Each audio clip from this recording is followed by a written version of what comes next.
Olá, alunos do nono ano, espero que estejam bem, todos em casa, se cuidando. Tá aqui a professora Juliana e nós vamos iniciar a nossa aula online fazendo uma revisão dos conteúdos que nós vimos até aqui, tá? Qual que é o objetivo disso? Para que possamos relembrar o que nós já estudamos, tá? E dar prosseguimento para a matéria, tá bem? Então, o que vai ser revisado hoje? Os capítulos 1 e 2, tá? Que contemplam as páginas de 3 até a página 24, tá? Eu escolhi não aparecer no vídeo porque esse material tem a apresentação, né? A apresentação dos slides, então vai ter um material aí, tá? Então é por isso que eu não coloquei a minha foto, tá? Nem o meu rosto vai aparecer, tá bom? Então vamos lá, o capítulo 1 afinal, o que é a matéria? E capítulo 2, as peças que compõem o universo e os modelos atômicos, tá bem? Peço desculpas pelos barulhos aqui no começo, tá? Então vamos lá.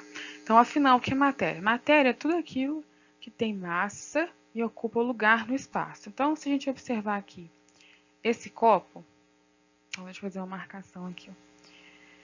O copo a gente vai achar que ele só está preenchido até aqui, né? Que é a parte que tem água. Mas não, essa parte aqui também está preenchida. Por quê? Pelo ar atmosférico. Então, esse copo está vazio, não está vazio. Ele está totalmente preenchido. Parte pela água e parte pelo ar atmosférico. O que eu quero dizer com isso? Que o ar atmosférico também é matéria, porque ele ocupa lugar no espaço. Né? Então, também é matéria, tá bem? E aí temos propriedades gerais e específicas. As propriedades gerais são aquelas que pertencem a toda a matéria, tá? Todas as matérias, elas apresentam esse tipo de propriedade. Porém, as propriedades específicas são, né, como o nome já diz, específica de cada matéria. Por quê? Porque ela caracteriza um tipo de material, tá bom? Antes da gente prosseguir, tem duas definições que são importantes para a gente agora.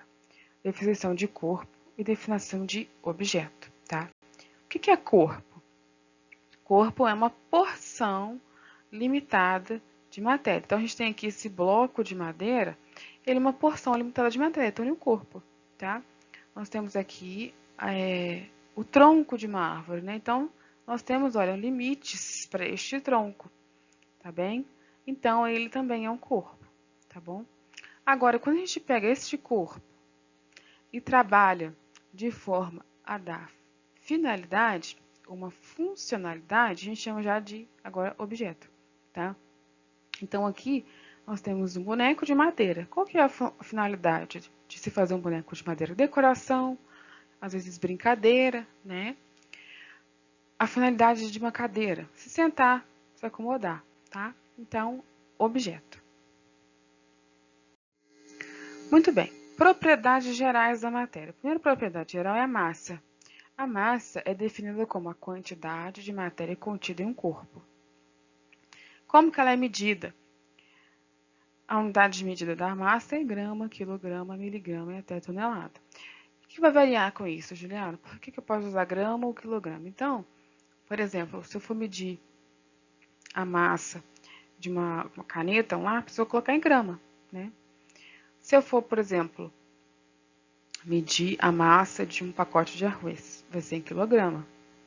Se eu for medir a massa de um ônibus, de um avião, vai ser em tonelada. Então, a massa vai ser, né, essa unidade de medida está apropriada ao corpo que eu quero medir a massa, tá bom? Volume é, então, a nossa segunda propriedade geral. O volume é definido como espaço ocupado pela matéria, tá bom? Qual é a unidade de volume? Metro cúbico, centímetro cúbico, litros ou mililitros. A gente está mais acostumado com essas duas últimas, né? Litros e mililitros, né? No refrigerante, no suco que a gente toma na água, tá bem? Mas a gente pode medir volume por metro cúbico e centímetro cúbico, tá? Isso vai ser aplicável mais quando nós temos sólidos regulares, tá?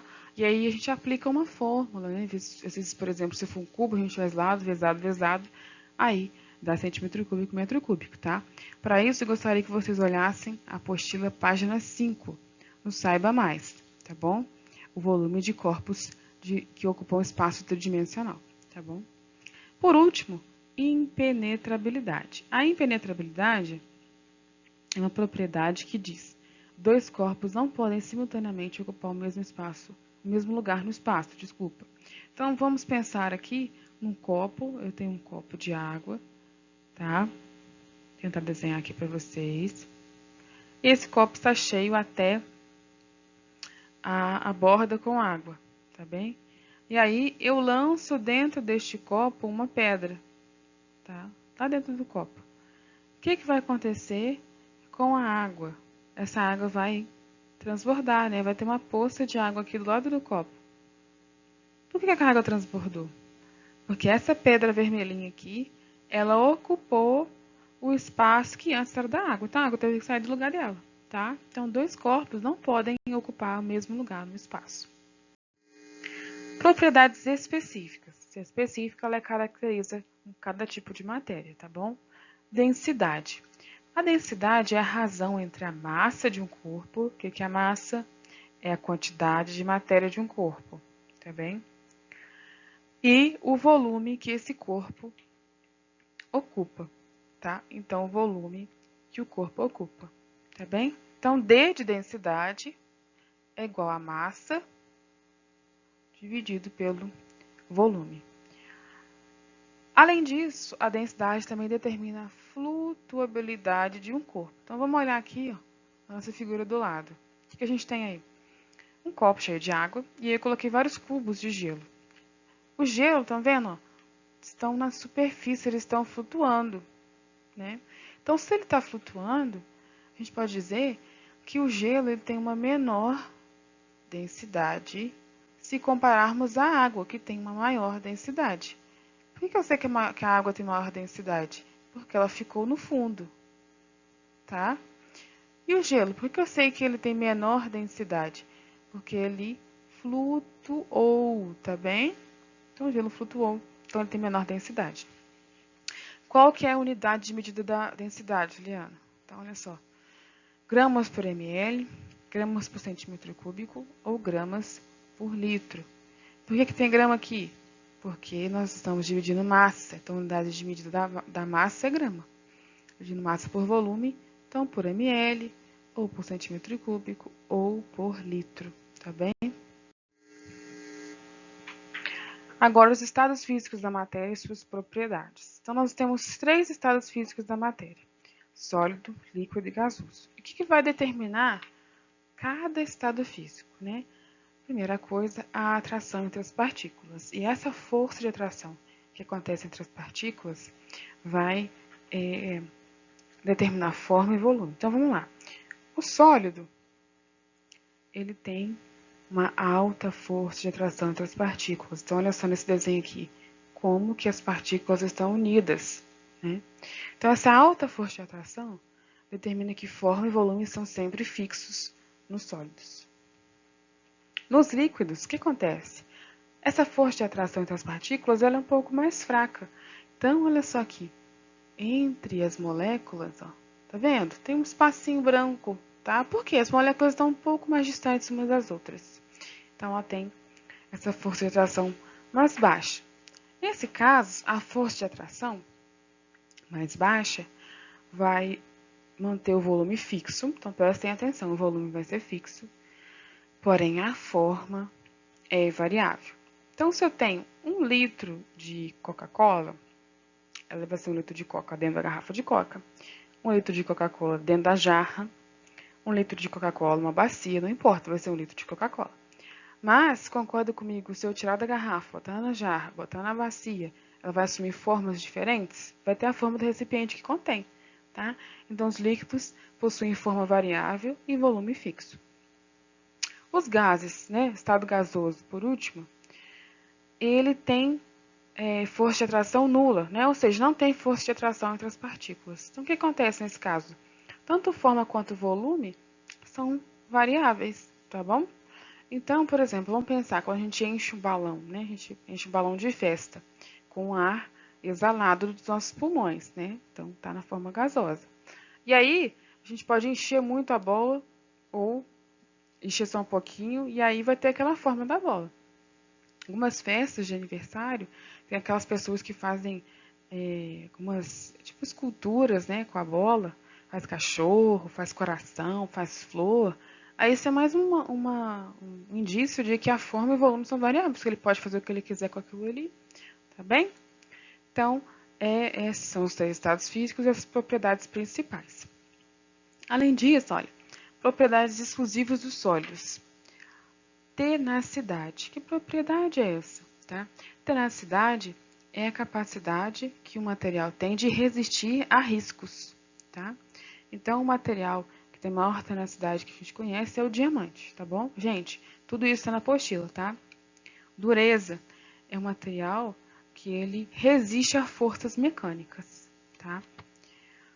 Ductilidade e elasticidade. Então, ductilidade é a capacidade de material ser transformado em fios. Então, eu coloquei aqui, por exemplo, ó, fios de cobre.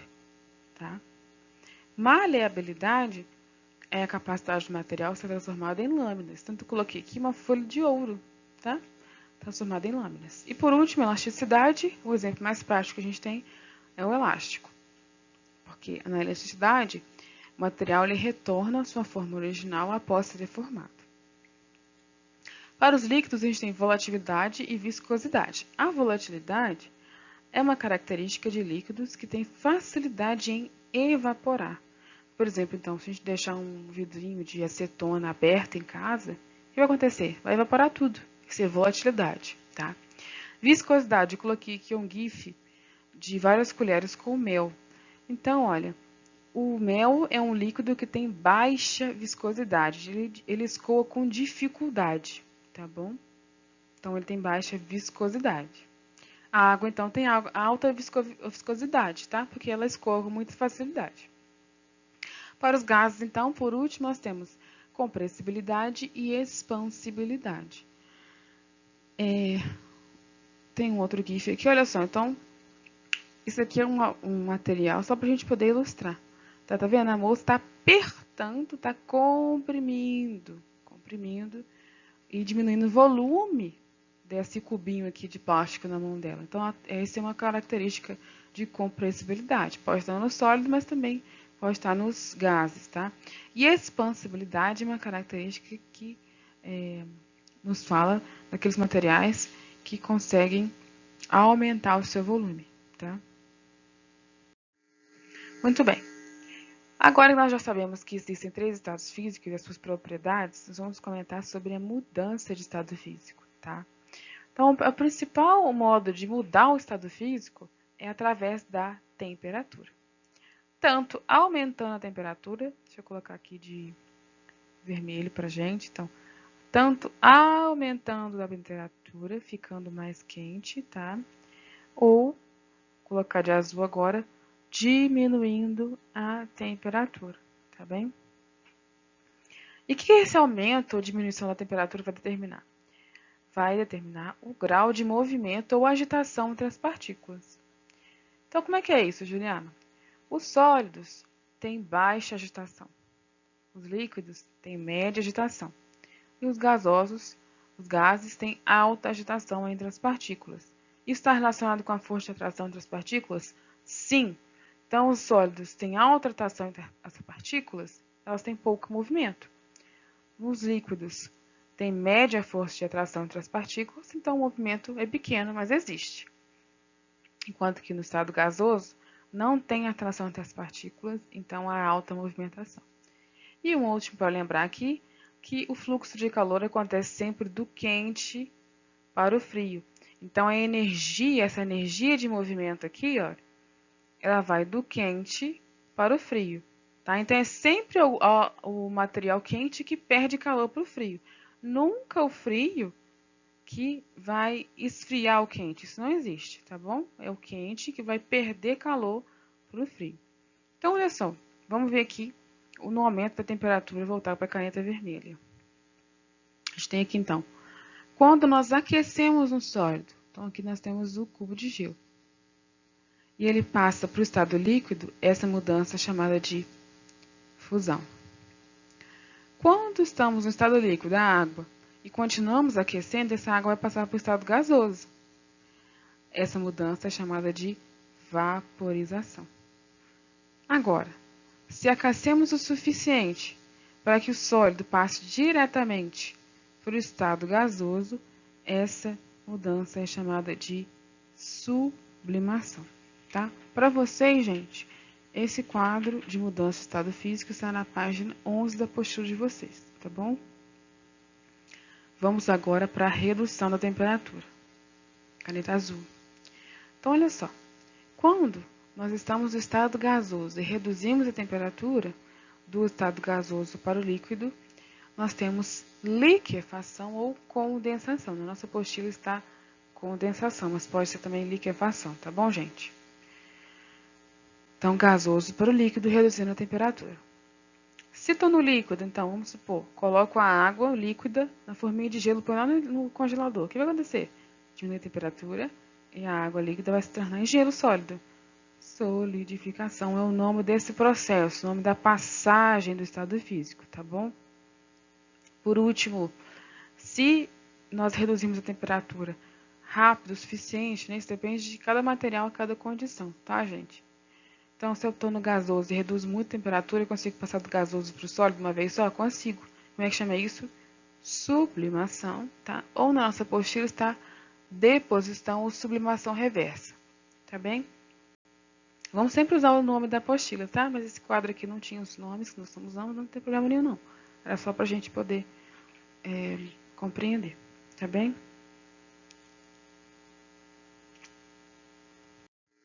Por último, com relação às mudanças de estado físico, nós temos os pontos de ebulição e ponto de fusão, tá? O que é ponto de fusão? O ponto de fusão é a temperatura em que a fusão vai começar, tá? E o ponto de ebulição, Juliana, é a temperatura em que a ebulição vai começar. Então, é a temperatura em que as mudanças de estado físico começam.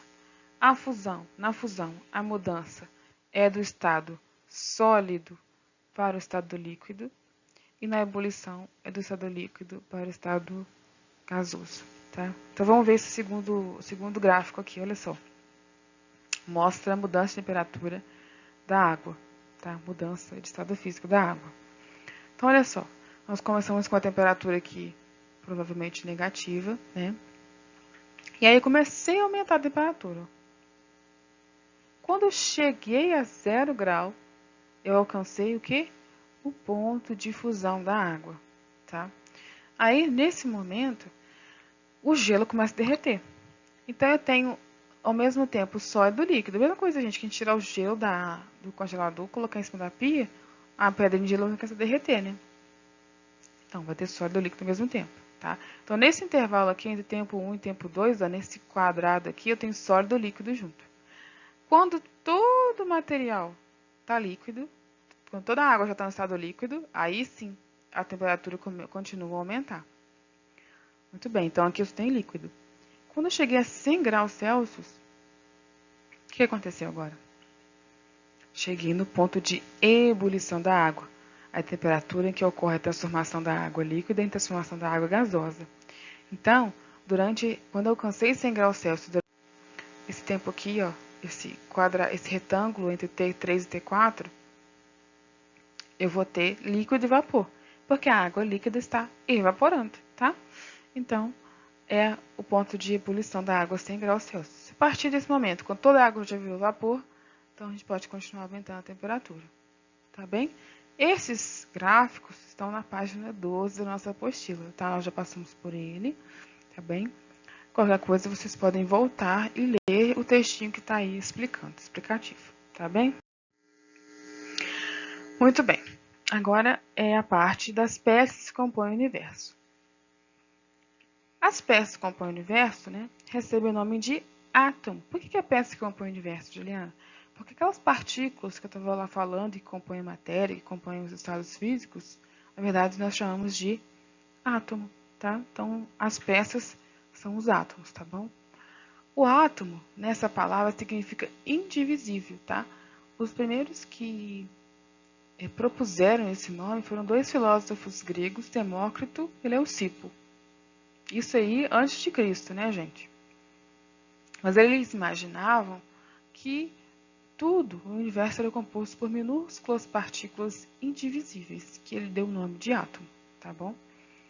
Depois, só mais tarde, no século XVII, ou seja, lá para o ano 1800, que a ideia do átomo foi retomada. E aí nós temos 4 modelos principais, modelos atômicos, que recebem o nome dos seus pesquisadores, né? A gente vai falar um pouquinho deles agora, tá? Então, o primeiro modelo é o modelo de John Dalton, tá? O que ele dizia deste modelo? Olha, John Dalton formulou sua teoria atômica dizendo que os átomos eram esferas rígidas, sólidas, que poderiam ser comparadas às bolas de bilhar. Por quê? Era esférica e maciça, tá bom? Então, na página 16, está descrevendo aí tudo o que Dalton postulou, né, o que ele imaginou que seria o átomo, tá? Depois, o segundo, número 2 aí, é o modelo atômico de Thomson, tá? Thomson, ele usou uma experiência de outro pesquisador que se chama Crookes, tá? William Crookes. E aí, usando essa pesquisa que Crookes fez, o que Thomson disse sobre o átomo? Que o átomo, ele teria, então, seria uma esfera de carga positiva. Então, estou vendo aqui, era uma esfera também maciça, só que de carga positiva, olha só. Os mais aqui, o símbolo de mais, tá? E aí, ele teria pequenas cargas negativas, com o símbolo de menos aqui, em sua superfície, tá? Esse modelo é o modelo do pudim de passas. Por quê? Era maciço, então a esfera maciça seria a massa do pudim. E as cargas negativas seriam as passas. Ou então a gente falou na aula, né, como se fosse um cookie, aquele biscoitinho. A massa do cookie seria a massa positiva. E as bolinhas de chocolate, as gotas de chocolate, seriam as cargas negativas, tá? O terceiro modelo é o modelo de Rutherford. Rutherford fez esse experimento que está aqui embaixo, bem pequenininho, né? Mas o que ele fez?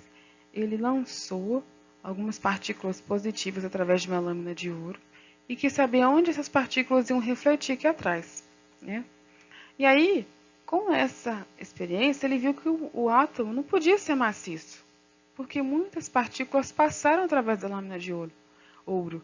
Porque se fosse maciço, o que as partículas tinham que fazer? Voltar, ia bater e voltar nesse espelho aqui, né? Mas não, muitas passaram. Então, se muitas passaram, o que ele imaginou? Que o átomo, então, tinha uma grande área vazia, que é isso aqui, que eu estou circulando. E que havia, então, um núcleo, e esse núcleo, que era pequeno, que era positivo, não todo o átomo, tá? E haveria, então, outras cargas que circulavam ao redor desse núcleo, que ele chamou de elétron. E, por último, o quarto modelo, o modelo de Niels Bohr, tá? O que Niels Bohr ele postulou? Que esse núcleo realmente era central e pequeno, igual o Rutherford, e que essa região, que era vazia, né, que circulavam, que se movimentavam as cargas elétricas negativas, na verdade recebia o nome de eletrosfera. E essa eletrosfera é dividida em camadas. Que camadas são essas, Juliana? Camadas de energia, tá bem? A gente vai falar mais um pouquinho dela daqui a pouco, tá? Então, olha, distribuição eletrônica, ou seja, os elétrons são distribuídos em níveis de energia, tá bem?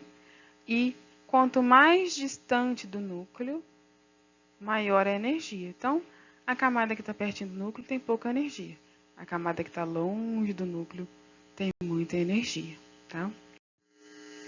Então, olha só, como que é a estrutura de um átomo? Vamos lá. No núcleo, nós temos cargas positivas, chamadas de prótons, e cargas neutras, chamadas de nêutrons, tá? Então não tem nenhum símbolo aqui porque é neutro. E eles estão no núcleo. Tanto prótons como nêutrons têm uma massa considerável. Então dizemos que a massa do átomo está toda concentrada no núcleo. Isso quer dizer que os elétrons não têm massa? Não. Os elétrons têm massa sim. Só que essa massa ela é desprezível se a gente considerar a massa que está no núcleo. Então, a título de convenção, a massa do átomo está sempre no núcleo, enquanto que os elétrons não têm massa, tá? Uma massa desprezível. Os elétrons, que são as cargas negativas, eles se movimentam na eletrosfera. E essa eletrosfera é dividida em camadas, em níveis de energia, tá bem? E olha só, como que a gente simboliza um elemento químico? Então, vamos dizer aqui que eu tenho um elemento químico X, tá? Aí, olha só, a letra A, que está à esquerda e acima, é o número de massa. Esse número de massa representa a massa aproximada de um átomo. Qual que é a massa aproximada de um átomo? É o número de prótons mais o número de nêutrons. E esse Z aqui, que é o número que está abaixo à esquerda? O Z é o número atômico. Esse número atômico é o número de prótons que um átomo possui, tá? Então, vamos ver aqui em cima.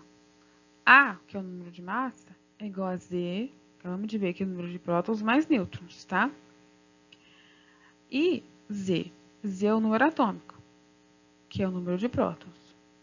Agora, se nós temos um átomo eletricamente neutro, esse átomo vai ter também número de prótons igual ao número de elétrons, tá? Então, vamos lá de novo. A é a massa, está acima. Massa é prótons mais nêutrons. Mas aqui está escrito Z, Juliana. Mas Z é igual ao número de prótons, tá? O número atômico é igual ao número de prótons. Só pode ser Z, pode ser P, não tem problema. E como o átomo está eletricamente neutro, Z, que é o número atômico, que é o número de prótons, tem que ser igual ao número de elétrons, tá bem? Agora sim, os níveis de energia. Então, olha só. A eletrosfera está dividida em 7 níveis de energia, começando pela camada K, tá bem? Até a camada Q. Então, são 7 camadas, 7 níveis de energia. Cada camada tem um número máximo de elétrons. Então, a camada K, que é a primeira camada que está mais próxima do núcleo, olha só, ela aqui. Ela só cabe em 2 elétrons nela. A segunda camada, que é a camada L, já cabe em 8 elétrons. A camada M, terceira camada, cabe em 18 elétrons. Na camada N, que é a quarta camada, cabem 32 elétrons. Na camada O, que é a quinta camada, cabem também 32. Na camada P, cabem 18 elétrons. E na camada Q, que é a sexta e última camada, cabem 8 elétrons. Tá? Lembrando mais uma vez que a camada K, que está mais próxima do núcleo, ela tem menor energia do que a camada Q, que está mais longe do núcleo. Então, ela tem maior energia. Então, se a gente caminhar daqui para cá, nesse sentido, a energia aumenta entre os níveis. Tá bom? Outra coisa, gente. Como que os elétrons são distribuídos num átomo? Né? Se cada camada tem um número limitado de elétrons que cabem nela. Então, vamos lá. Por exemplo, o hidrogênio só tem um elétron. A gente vai ver depois, tá? Um elétron. Então, ele vai ficar na primeira camada. A primeira camada cabe em 2, então ele vai ficar na primeira camada, que é a camada K. O hélio já tem 2 elétrons.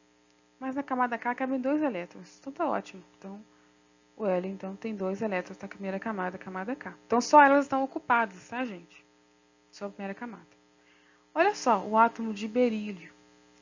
Ele tem 4 elétrons. 1, 2, 3, 4. Mas na camada K só cabem 2. Então tá, então vou colocar 2 na camada K. E os outros 2 que sobraram? Na próxima camada, na camada L.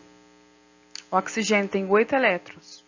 Então na camada K só cabem 2, eu ponho 2. E os outros 6 que sobraram? Botar na camada L. A camada L cabe em 8. Então eu posso colocar os 6 que sobraram na camada L, tá bom? E aí o oxigênio só tem 2 camadas ocupadas. O hélio só tem uma camada. Tá bem?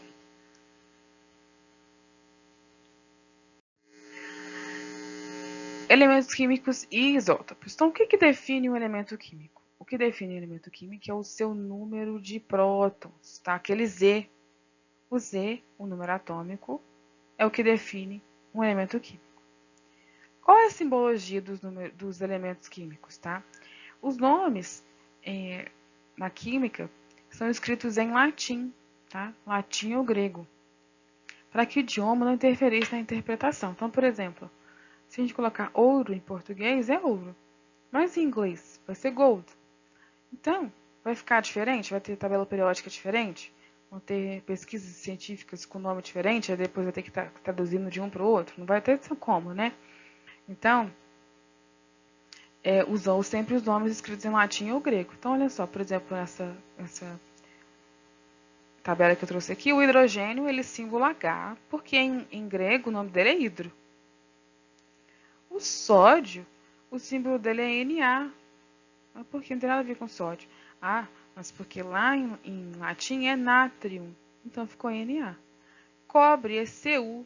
Cu porque em latim é cuprum, então ficou Cu. Enxofre é S o símbolo, não tem nada a ver com enxofre.